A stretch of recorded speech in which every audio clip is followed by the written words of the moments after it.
Welcome back, ladies and gentlemen. Here we go. Finally. I know you guys have been waiting for this one. The number 9, okay? Without exaggerating, we have 17,432 number 9s available for USMNT. Everybody's hyping, everybody's going crazy, everybody's excited, okay? Well, let's slow things down a bit, all right? We don't have that many established world-class 9s. We'll get into that in a second. Hey, I have a special treat. We have a special guest to help me. I can't dive deep to all these 9s, man. I go crazy just doing one player. Parch, I'm talking for 15, 20 minutes.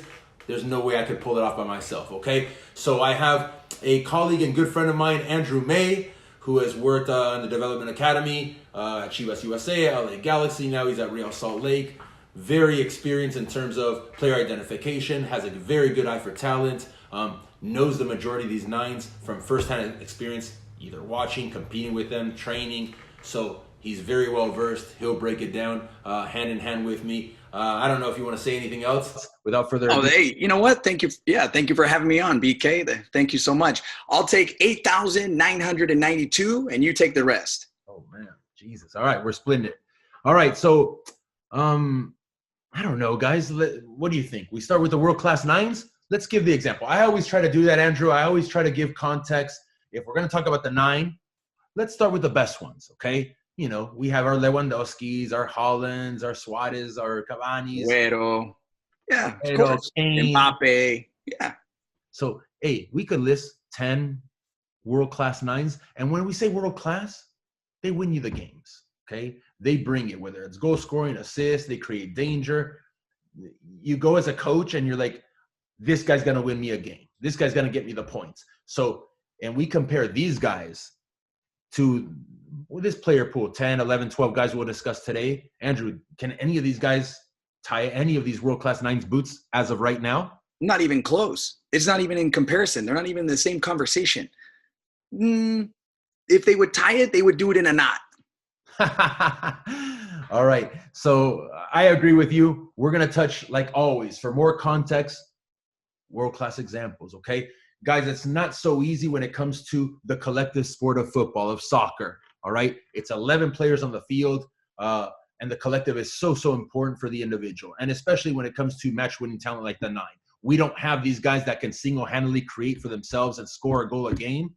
We have guys that are projects. We have guys that are playing in lesser environments, guys that are just starting their careers. So that being said, I want to give a little context where it's not just a plug and play. It's not like, oh, player X plays for this club. He's scoring 18 goals this year. And naturally, he should just fit right in and play and throw wall passes with Pulisic and Gio and get on the end of crosses by Serginho. And he's the guy.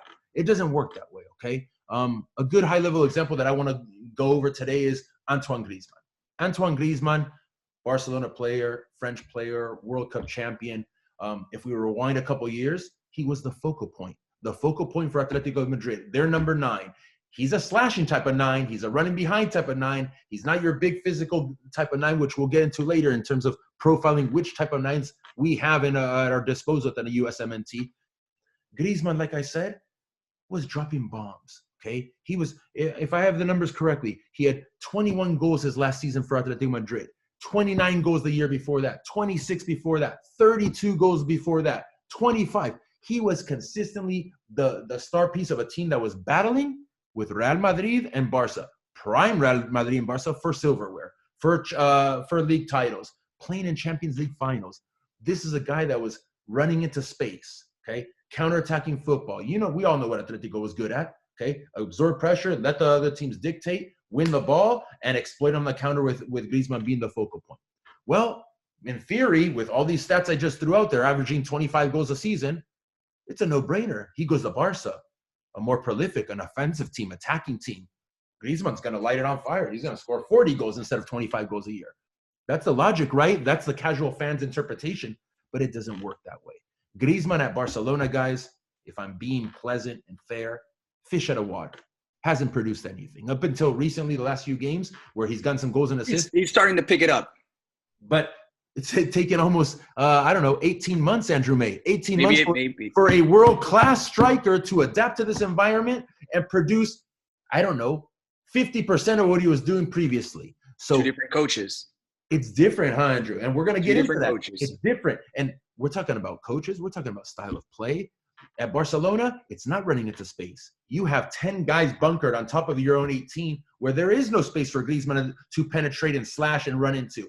There is tiny little windows. Now it becomes about combination play. It becomes about technique. It becomes about being cerebral. It becomes about, deferring to Messi and playing off of Messi and deferring to Alba. You're no longer the focal point. And hey, I said it again and I'll continue to say it. Griezmann is fish out of water, does not fit. I don't know if he'll ever fit. He's been played as the left winger, as the right winger, as the 9, as the 10. And there's been controversy. And he even came on the media crying, oh, you guys are too hard on me. Like, you got to give me time to adapt. Like, this is the World Cup champion, Andrew May. Yeah, what are we talking about? Okay. Yeah, so again, Andrew, it's not plug and play. It's not, okay, Jozy or Jesus Ferreira or Josh Sargent or whoever, or Daryl Dike, he scored 8 goals for Orlando City. He's the guy, and he's going to lead us to the promised land. It doesn't work that way, okay? I know you want to chime in. I think you have a world-class example. Oh, and let's talk about a bigger fish in Lukaku.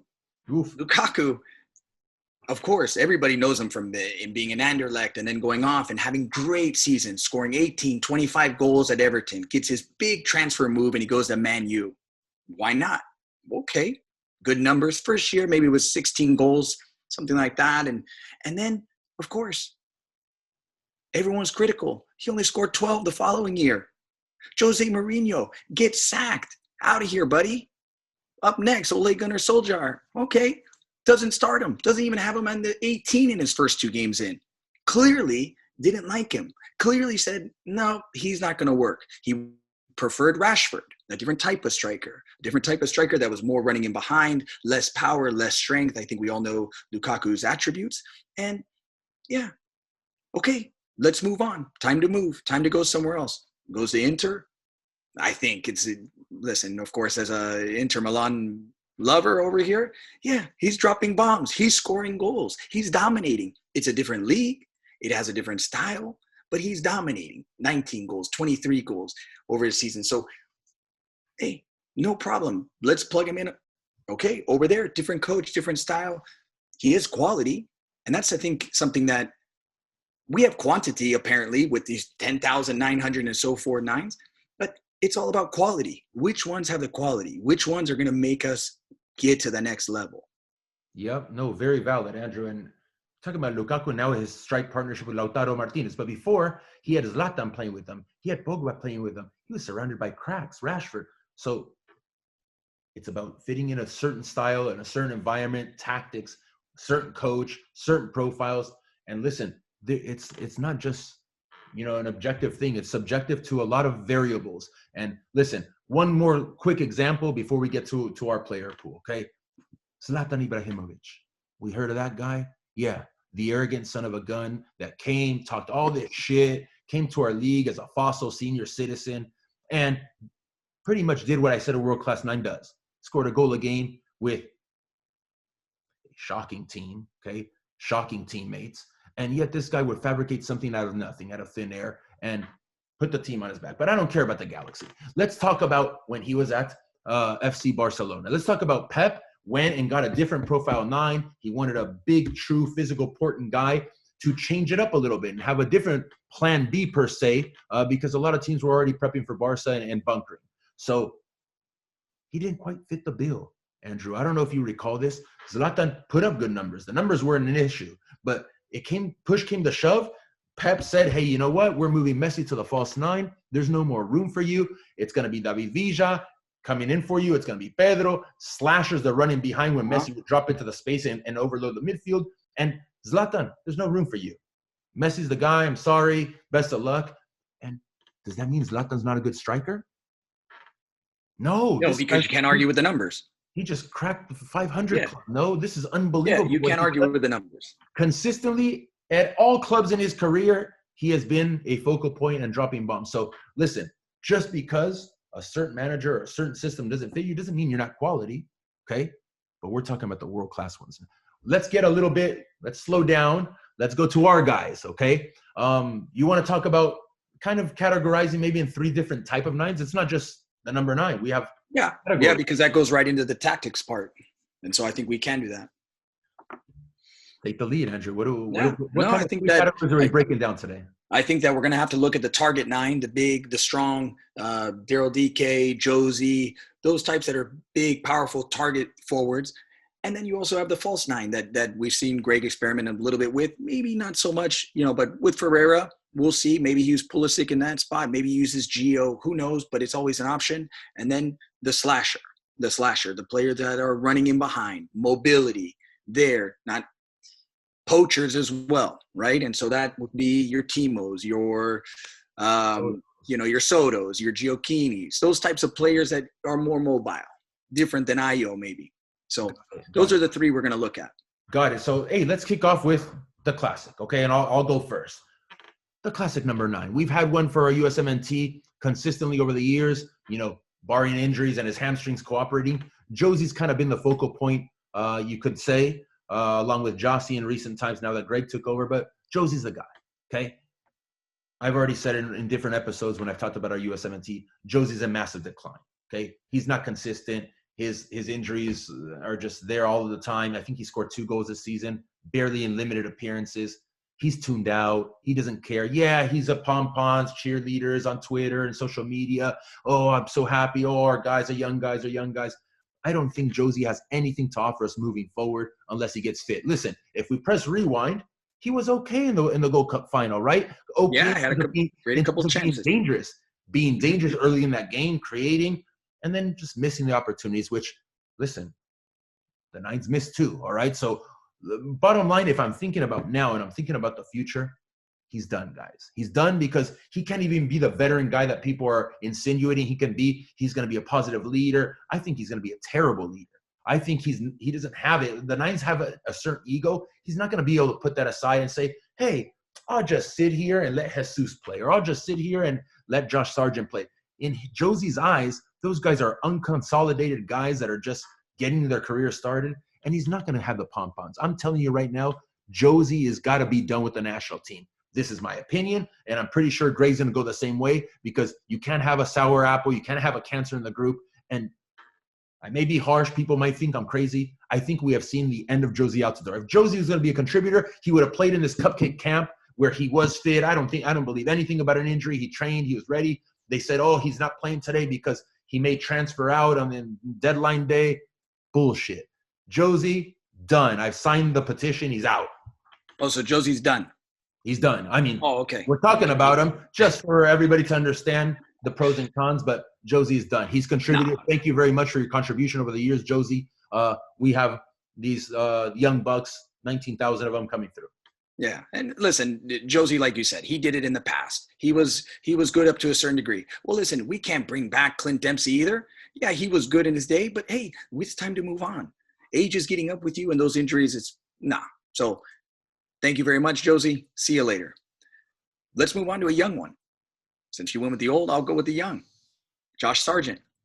Everybody's that's it. This is the guy. This is the guy that moved to Germany, to Werder Bremen, from a small little club here in the U.S., let's be honest, Scott Gallagher, moving there. And in my mind, hey, it's a process. It's a process. You go abroad. You need to get your feet wet. He's in the second team. He's learning his trade.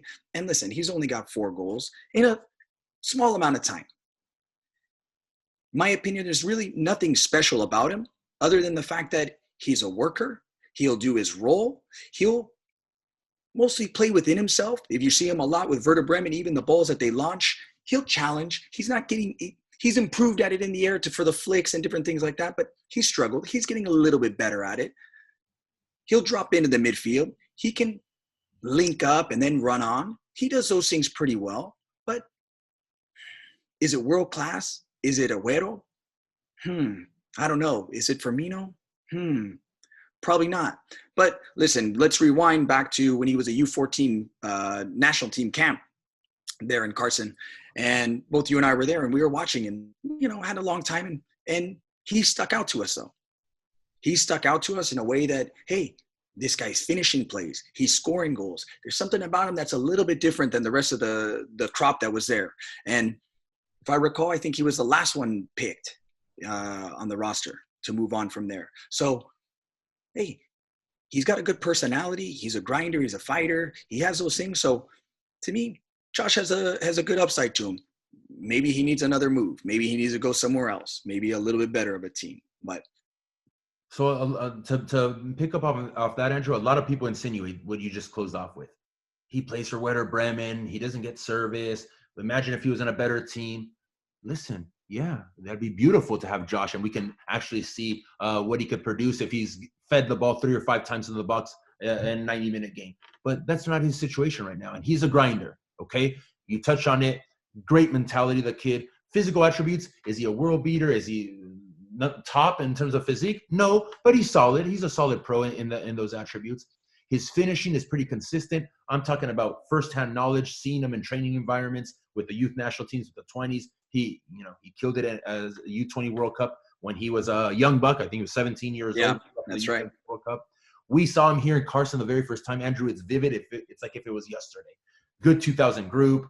Timo Weah was there. Negrete, some of the local guys that we know. And he stood out. Yeah, the red hair. We're like, who the hell is this kid? But he was bagging goals. He was feisty. In all the finishing exercises, he was consistent. And he's been consistent throughout. Listen, it's tough fighting and scrapping relegation battles. Everybody thought he was getting relegated last year.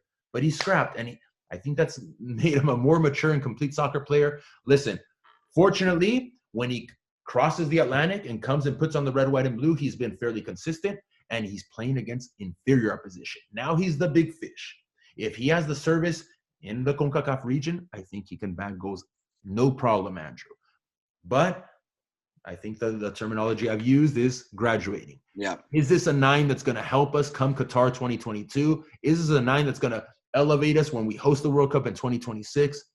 Remains to be seen. He's far from it.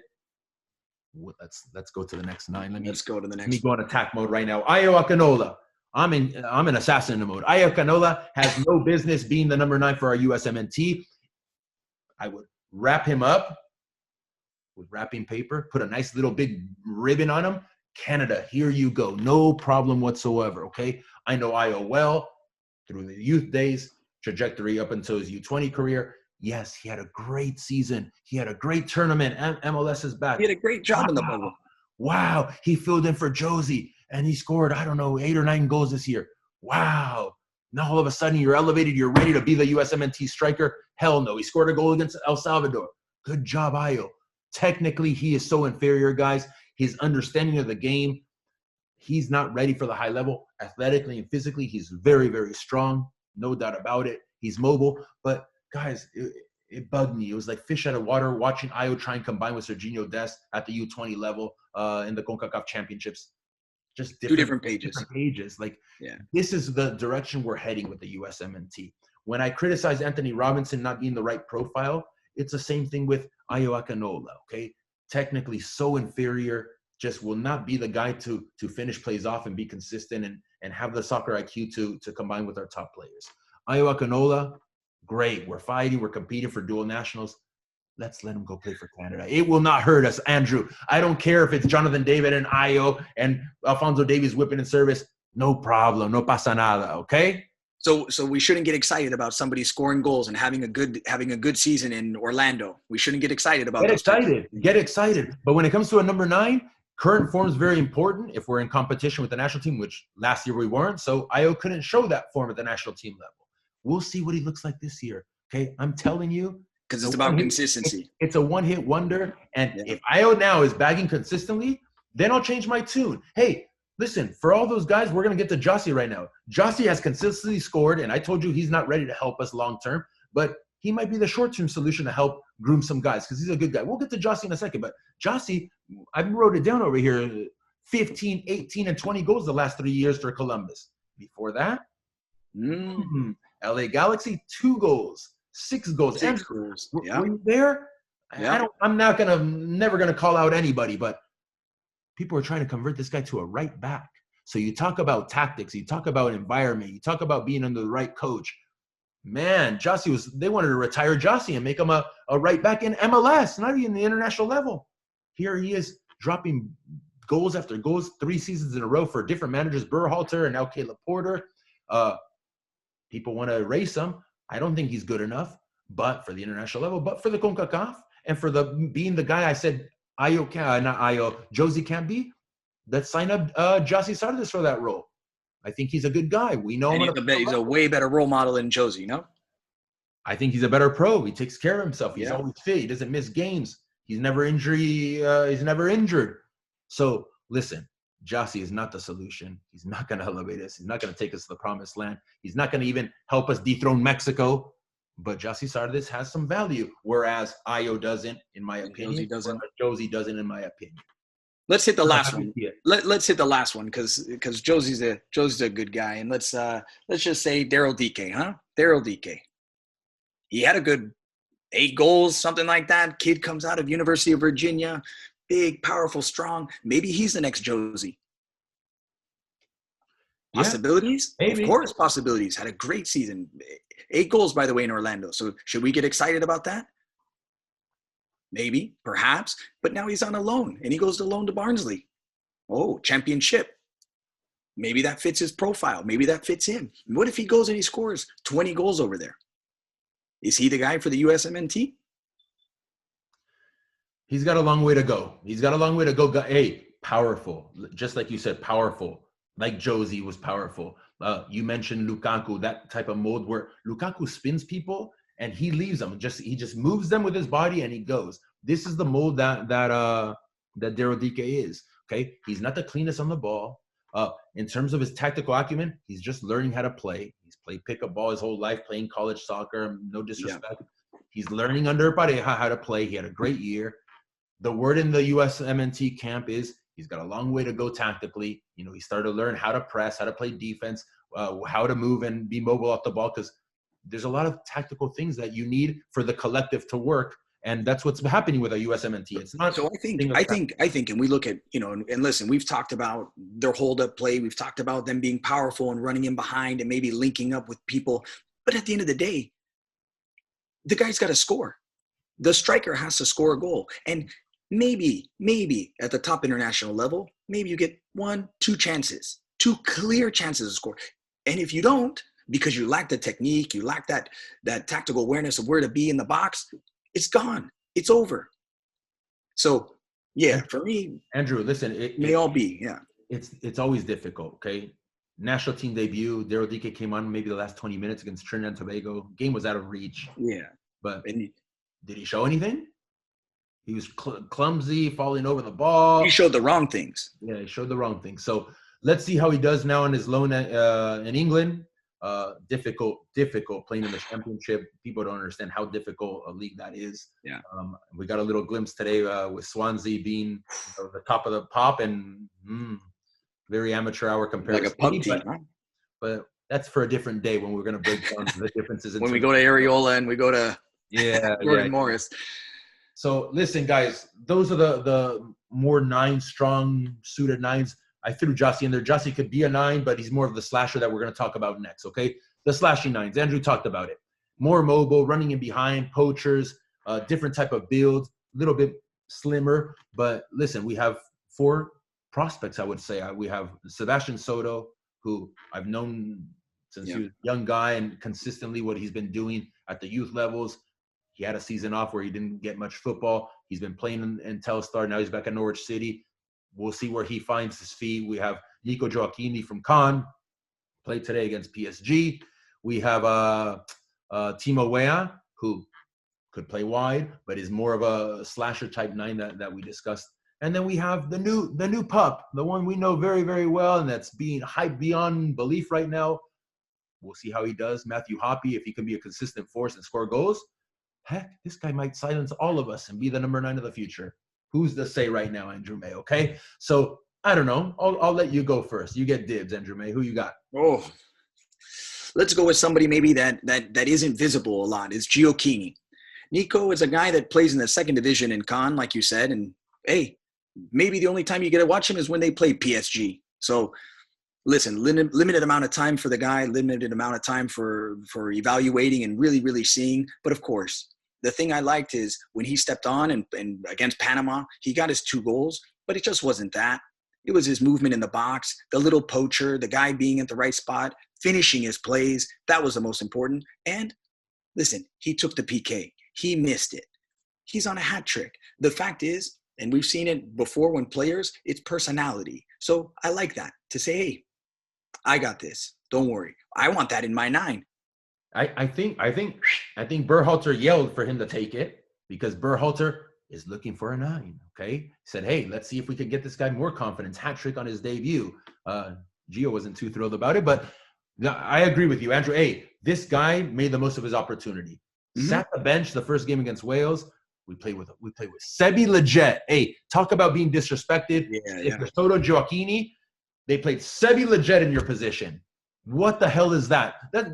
Andrew, the 9 has ego. The 9s have ego. So if But Gioacchini is a type of player that's similar to Weah, where they can also play out wide and they can play on the wide right. And so even looking at today, looking at his past performances, sometimes they can play out wide. So he's that type of player that can play that spot. But listen, that's not what we're looking for. We're looking for the 9. We're looking for him. And he's getting better in his link-up play, but that can improve. But he's got decent feet. He's got decent feet in tight spaces. So he's quick, he's mobile, he's got good feet. And listen, I think we got to give him time. We got to give him time. We can't get hyped up about him. We can't get excited about him because you got to remember he's still playing in the 2nd division in France. I'll be brutally honest. He only has 4 goals in 20 games. Yeah. It's got to be more. It's got to be more. It's got to be more. It's got to be more. Got it. No, but hey, good first taste. I think everybody's very happy with what we've seen from him. Scrappy too, in terms of when we don't have the ball. Scrappy, hardworking.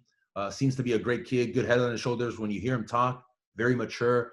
I didn't get a chance. I recorded it. I didn't get a chance to see PSG. There's too many games on today, right? With good games. Spurs, Everton, with Barca, Sevilla. So I'll get to that game, and hopefully Nico continues to do what he's doing and gets an opportunity here in the near future.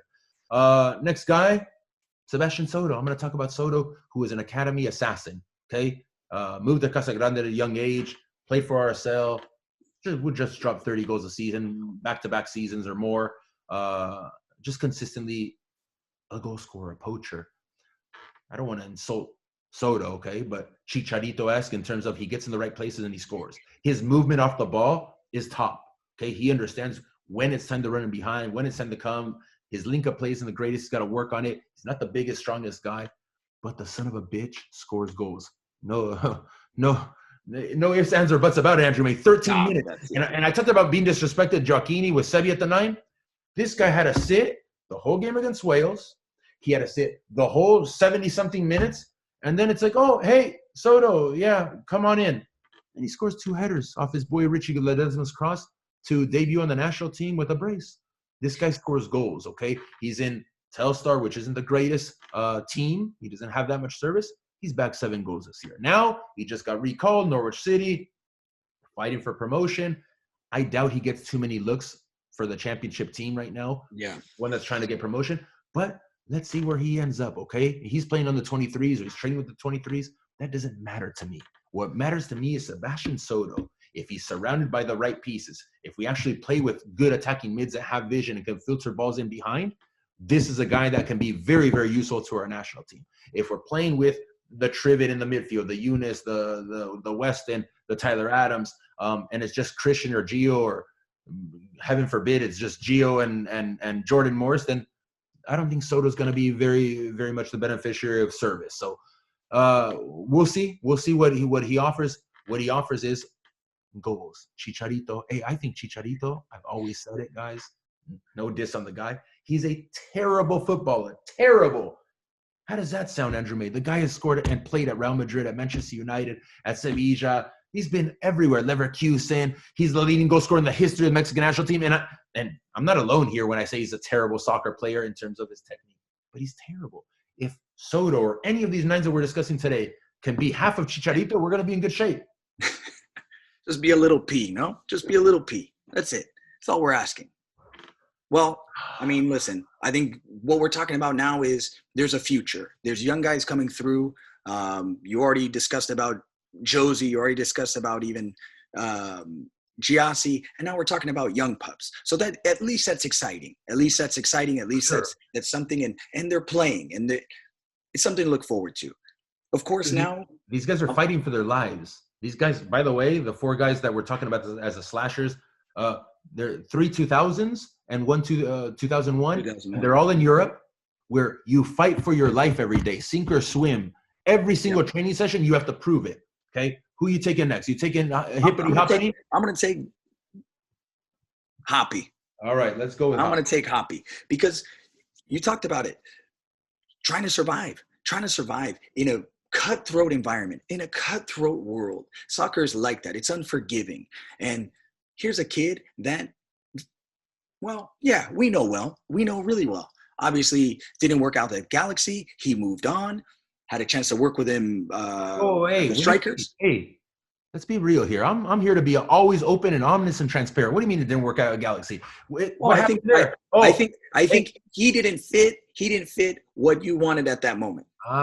So guys, really quick for context, I came to the Galaxy. I brought the heavy load of players from my Chivas USA Academy teams. Hoppe was already a Galaxy player. At the moment, he's a central midfielder. He wasn't going to play. Okay, he was competing directly with Efrain Alvarez to play in central midfielder. Wasn't going to happen for him. He was frail. He was skinny. There's just not happening at the moment. And I'm an honest guy. I'm always direct with the players. Listen, you should probably find another home. Moved on. Went to Andrew May. Andrew May became his head coach at Irvine Strikers at the moment. Maybe give a little context there, Andrew, because this is good for people to know. And listen. I think the most important thing was he has a good head on his shoulders. He's a very driven kid. So even though that's a little setback, even though maybe as a 14-year-old, you take that as like, oh man, I was there and now I'm not. No, he didn't see it that way. He saw it as, okay, the next challenge. How do I get back? How can I do it again? And through work and everything, of course, maybe it was only 2-3 years later. Of course, we're sitting down, we're trying to bring him back. We're trying to bring him back to the Galaxy, have him sign there. So listen, this is a kid that also left Southern California, Orange County, nice place, the beaches, this and that, to put himself, I'm throwing it out there, in Casa Grande, Arizona, which I know well and only too well. But a place like that is in the middle of nowhere. But he wanted to surround himself. You're in the middle of the desert. It's a dump. It's unbelievable. It's in the middle of nowhere. But listen, he put himself so that he could be around football 24/7. That's what he told me. By all means, there you go, because that's what you need. Hey, but you just mumbled it. We try to bring him back, right? We had sit downs, and I with Matthew, with his father, multiple times, restaurants. After games, we'd go scout him and watch him play directly. And now he was ready to come and be a protagonist and be the 9 at our U10 level. And be a 9. Yeah, be the 9 of the U10 level, and also projected to be a contributor at Galaxy too. He chose not to. And hey, fantastic. Everybody has choices. He probably made the right choice, Andrew. Why did he make the right choice? He doesn't go to San Diego State. He goes where? He goes to Schalke. And in Schalke, it's the same. Now, all of a sudden, you're putting yourself back out there. Like you said, he's fighting constantly. And by the way, Schalke was terrible. They were terrible. What was it, 30 games they didn't win a freaking game? So, hey, he's a kid who seized his moment. He seized his moment right there because his team was so bad that they said, hey, you know what? Let's give him a go. Because he wasn't lighting it up at U19. He wasn't lighting it up in Schalke 2. He wasn't lighting it up. Nope. So, boom, but you know what? They were so bad. Let's give him a chance. And he sees his moment. So now he's got, the 5 goals in 10 games? Manita, like Piqué. Look at like Piqué. Yeah. Manita, 5 goals in January alone. 5 goals. They finally won a game. But I think we know what matters. It's got to be consistent. Yeah. It's got to be, you just saw, now they bring in Huntelaar. Listen, Huntelaar's a good player, man. I mean, he's the hunter. He can score goals. So right away, you feel that pressure, like, oh, shoot. So if he's not delivering, the other guy is, you're out, he's in. That's how it goes. So listen, he has a long way to go. He's got a long way to go in terms of being our number 9 for the U.S. men's national team. That's just how it is right now, because there's not much to his game. He's a fighter. He's a worker. He'll do it, whatever the coach asks, no problem. But he's not super strong. He's not super fast. He's a poacher. He scores his goals. That's it. So if that dries up, what's going to happen next? Hey, he was scoring scoops like Messi. That must have been those privates. And we're watching it live. We're watching it live, right, Andrew, from a respective location, ESPN Plus. and we're texting each other and we're laughing our ass off. Good for Matthew Hoppe. As a fan, as somebody that's seen him grow up and mature, good for him. Be consistent now. Listen, it sucks. No U20 World Cup, because this is somebody who I previewed in the U20 episode saying, yeah, I said it. Look back to the series. Listen, he's probably not the right guy to link up with the talented guys on the U20 team in terms of combination play and technique and all that, but he scores. He scores. So it would have been great for him to get that opportunity because he's got zero youth national team experience. So it's possible for everybody. Everybody has different trajectories, different pathways. He is in Europe now. He is established. He's at Schalke. Terrible team, but he's producing. Let's see what the future holds for him. I think Greg Berhalter said it as well when he's been asked. This is an incredible story, incredible for any young player to do what he's done. Now, can he continue to produce it when he has an opportunity with us? If that comes, let's see how he looks. If it's not just plug and play, you score 5 goals for Schalke, doesn't mean all of a sudden you're the guy to come and play for the USMNT. Because, Andrew, correct me if I'm wrong, December of 2020, a month and a half ago, nobody knew who Matthew Hoppe was. Oh, no. No clue. All right. Lastly, Timo Weah. Timo Weah, I'm going to start this. Mentality, because this guy literally was hamstring out for an entire season. It's hard to come back, guys. It's hard to come back at that level. If we rewind a little bit, for people that don't know that much about Timo Weah, surrounded by the right people, huh? His dad was a Ballon d'Oro, AC Milan super legend. Now I think he's the president of Liberia, no, Andrew? Something like that? Must be nice, huh? Good support system, okay? Good mentality. The highs can't be too high. The lows can't be too low. This guy's grinded, and he's starting to find his form. He's starting to get his opportunities. 10 million price tag at Lille. He's a guy that wanted to play in the last U20 World Cup. Made a phone call to the staff, said, I want to play. Yes, I'm a senior men's national team player, but I want to play in the U20 World Cup. These things matter, Andrew. These personality type decisions, the maturity he shows, the swag he shows, it's slowly coming back, okay? He's got a long way to go. In the friendlies that we saw in November, in his appearances, he looked rusty, he looked shaky. He didn't get a start in either game. Obviously, the staff has monitored that and decided he wasn't ready to do so.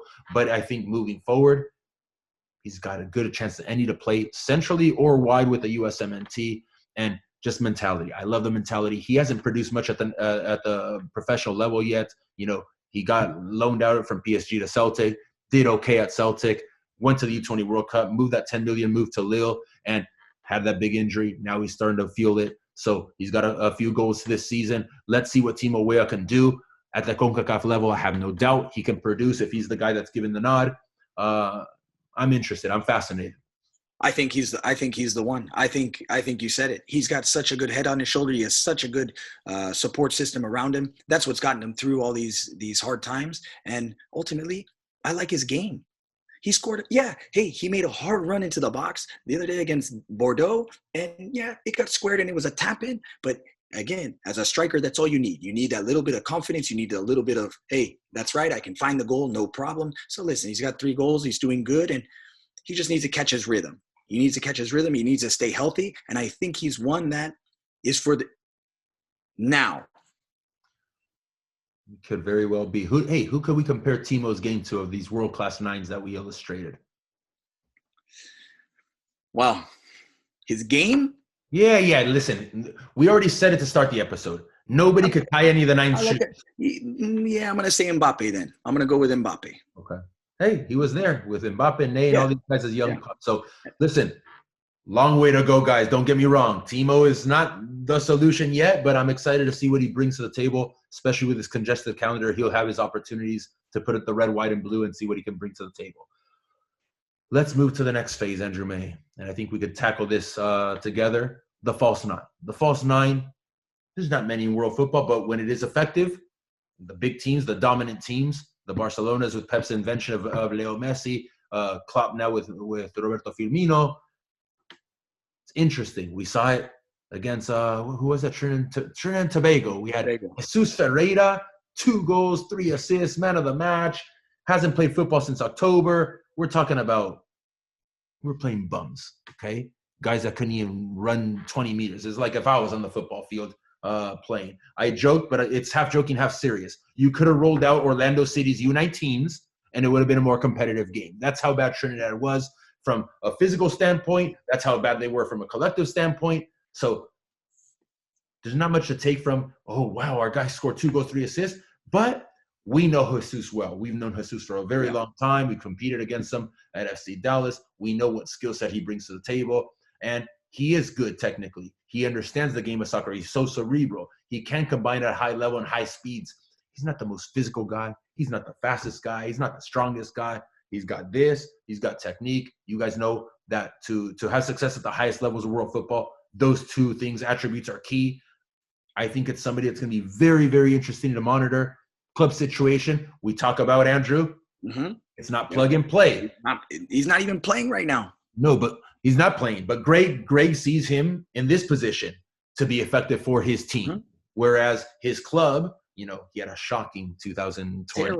Terrible. After a good breakout 2019, terrible. But he's been moved at right mid, left mid, 9, 10, 8. He's everywhere. Okay, so listen, it doesn't matter. When you get called up to the national team once a month or once every other month, you have to put on the kit, and some players just light it up. They can just do that, no matter their club form. So we have to judge Jesus of what he's been so far. He was negated playing for the U.S. youth national teams because he is Colombian. He got his citizenship. He couldn't make that U20 World Cup roster, but now with the U23s, I'm sure we'll see him in Guadalajara. Can he be the guy to lead us to the Olympics? Then, if he does that, look for him this summer to be a guy that's very heavily involved with the U.S. Senior team in Nations League or in World Cup qualifying. Well, I think he's an interesting piece because if you look at, would you want to play Sebi Lletget there or would you play Ferreira there? If you wanted to play a false 9 and you wanted to use that as your thing, hey, perfect fit for him. These other guys, not. Ayo, can Ayo do that? No. Can Dike do that? No. Jesus can. And so, like you said, he has a football brain. He gets it. He can drop in. He can play overload the middle. So, yeah, Andrew, we're just flowing freely. So, for the casual fans, a lot of the guys are hardcore fans. They're following attentively. The false 9, you drop and you overload the midfield, maybe making it a 4v2 if you have 3 central midfielders against 3, overload, and you need somebody to find the right spaces to link up, to turn, to be able to play passes. You saw how intelligent he was with his passing the other day to Areola, headers. The first ball just paused and looked up and picked out his guy. So he has that in his game. He is cerebral. He's smart, always head up, intelligent. But then that allows the wingers, the guys that are tucked in. They're not all wide wingers that we have here. Greg wants them centrally, right? Making penetrating runs that are left when a center back chooses to go chase Jesus Ferreira out of midfield. The classic thing that I discussed with Messi last night. He drops in or Firmino drops in. Hey, now Salah and these guys have massive room to run in behind you. No, and maybe that's it, like we did with Mbappe. Yeah, Firmino is that's Jesus' game where he can link up, but he's also creating space for other people. So maybe he doesn't score the goals. Maybe he's not your prototypical, and obviously he's for the future. But maybe that's just a direction that Greg wants to go. Playing that way. That's what he wants. I heard him talk recently. He shrugged it off like, oh, why do people even call it the false 9? He's acting like he doesn't know what they're talking about. Listen, candidates, Andrew, and candidates. Like, I don't want to go too deep into it because it's probably not going to happen. But given our winger depth and real prospects, whereas the wingers, I see them more molded into what Greg wants to do, and we have a lot of wingers that can do that. Do we play Christian Pulisic, where Tuchel has recently said, come out and say, hey, that he'll play him. Yep. He's going to play him at false 9. Tuchel knows Christian pretty well from his Dortmund days. Hey, Gio is not suited to make runs in behind in our system as a winger. I don't know if he's going to play as a 10 with our USMNT. Can he be the false 9 to drop and overload and turn? He's very good on the half turn. His first few steps are explosive going forward. He could pick a final pass. He can finish. Can Gio be that false 9 and take the role away from Jesus Ferreira? So these are things to monitor. I'm sure there's going to be experimentation this summer with this many games, Andrew. And I kind of like the thought of Christian or Gio being the guy. Just to kind of go off of this really quick on a little bit of a tangent. But I mean, if you think about the World Cup and you think about France winning the World Cup and you think about somebody like Giroud, Giroud, I couldn't even believe it. The stat was he had zero shots, not 0 goals, 0 shots. This is your number 9 of a World Cup championship winning team? Are you crazy? Hey, mucha pinta though, eh? Mucha pinta, eh? The ladies are happy when they see Giroud lace it up at Chelsea or at France. Of course. But hey, he fit it. He fit the system. That's crazy. That's crazy. And it allowed everybody else. 0 goals, World Cup champion, and played every single game.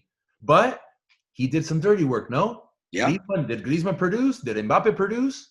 And that's what was needed. So whoever that is, for us, if Pulisic, if Gio, if those guys can produce, then I don't care who the 9 is. Correct. Oh, yeah. It could be Josh Sargent. It could be any of the guys we named today, okay, that I say aren't ready or aren't necessarily world-class 9s yet. If they're just the decoy and they're doing dirty work and scrapping and defending, hey, Andrew, there's multiple phases to this. And today we didn't even go into tactics and that whole attribute of what it brings to the table, because we're not playing pickup soccer anymore, gentlemen. We're not. Listen, there's a lot of naysayers, a lot of people that criticize Greg. Now they're happy with Greg because he's doing good at recruiting and dual nationals. But a year and a half ago, when we were getting trounced by Mexico, embarrassed in the friendly and in the Gold Cup final within a couple of months, people wanted this guy out. People didn't even want him hired, okay? The hiring process was all fucked up. Critics galore. Lately, we've had very little international football. The critics have kind of quieted. He got a Serginho Dest. You know, he's winning the dual nationals. He's going with Eunice. He's getting all the Mexican Americans. He's making everybody feel important. So everybody's calmed down on Greg Berhalter. Greg Berhalter, for good or for bad, whether his tactics are good and spot on or they're completely flawed, there's tactics, Andrew. There's tactics. We got to see firsthand, without ever saying names or criticizing a colleague, we didn't have tactics in our USMNT historically, okay? And we're talking about the Hall of Famers, the best of the best.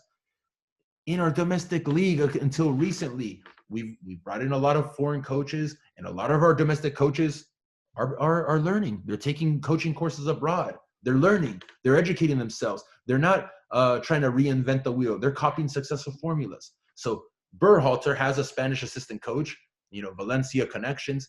I think this guy's very heavily involved, Nico Esteves, in terms of implementing tactics and wanting to have a possession-based team that builds out of the back, wanting to have the certain profile players to fit that system, wanting to have guys that can play in combination play.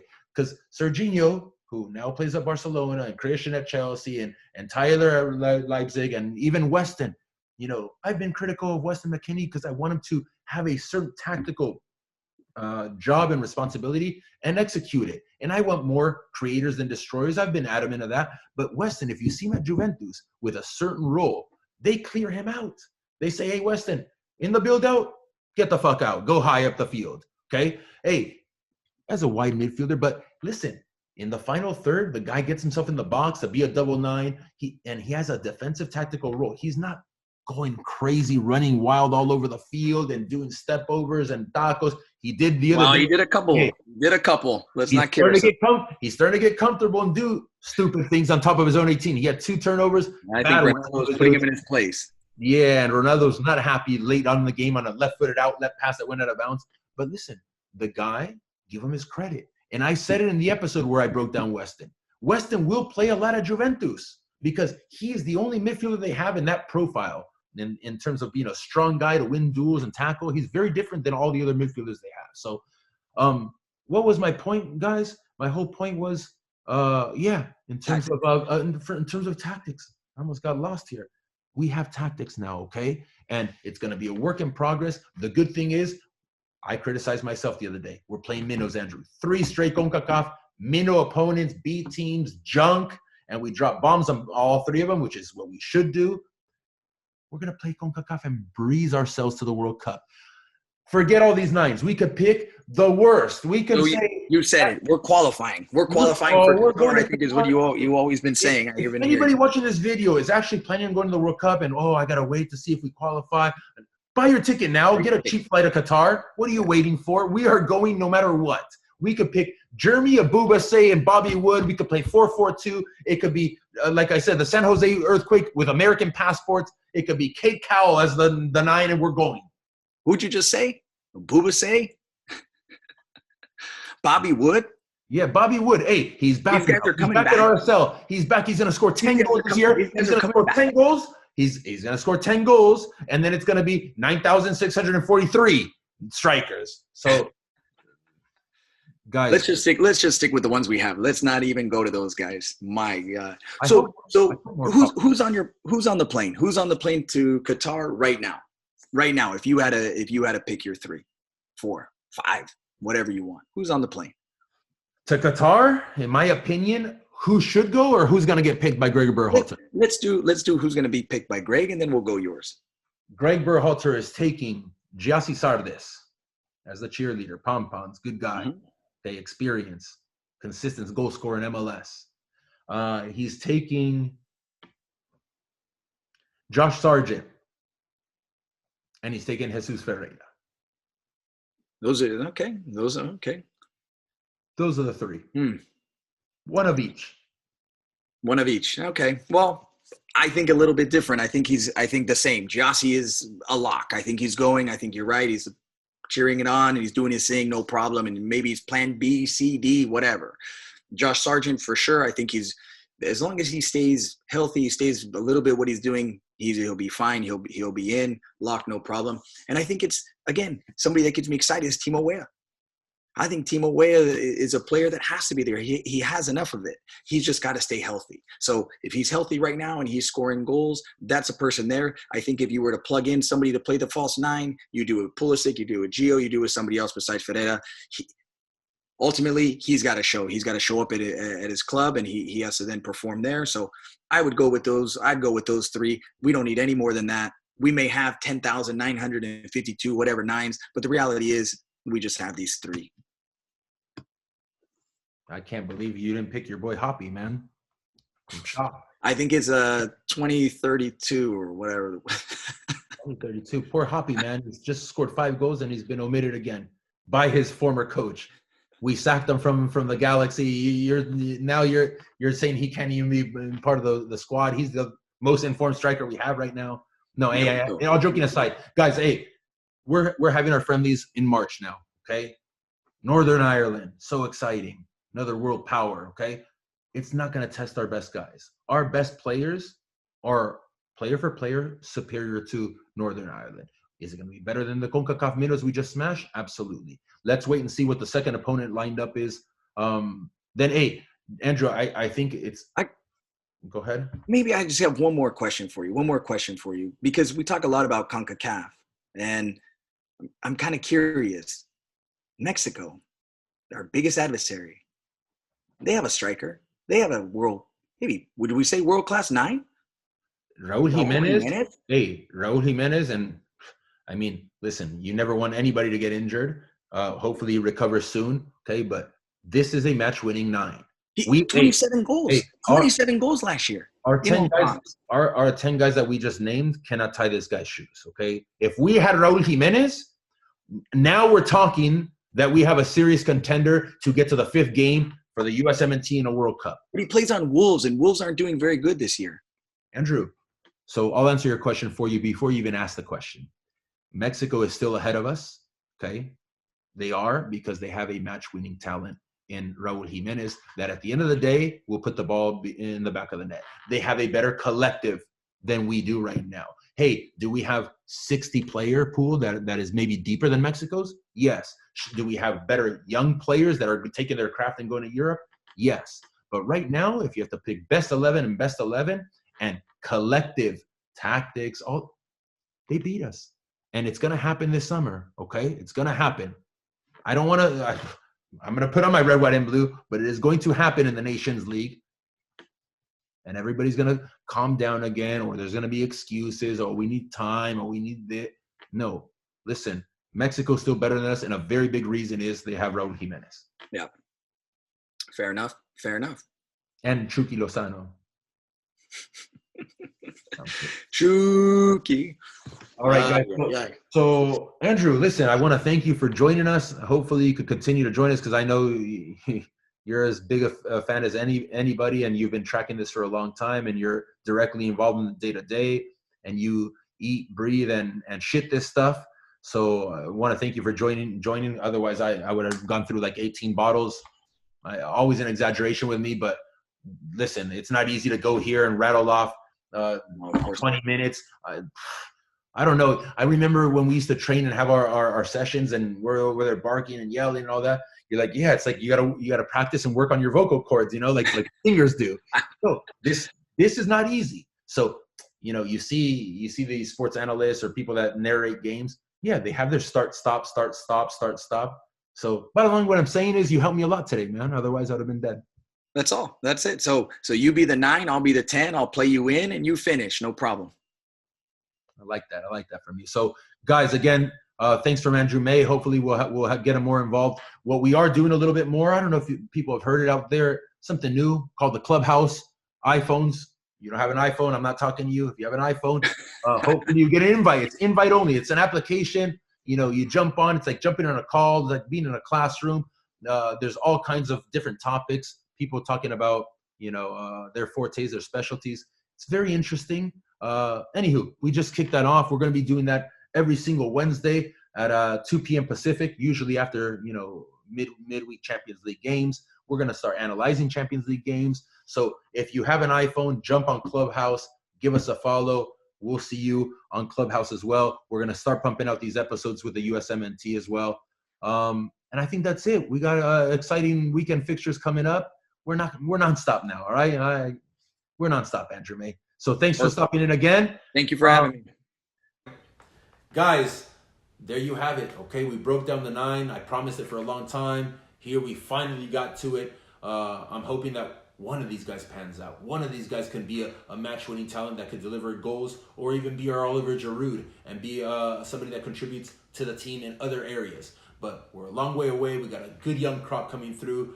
I think it's out with the old, in with the new. Let's see who wins this competition and fits the profile of what our staff is looking for, that can graduate us to the next level, because I want to see us compete in Qatar and not be peppered for 40 shots by Belgium. All right. I hope you guys enjoyed the episode. We'll be back next week.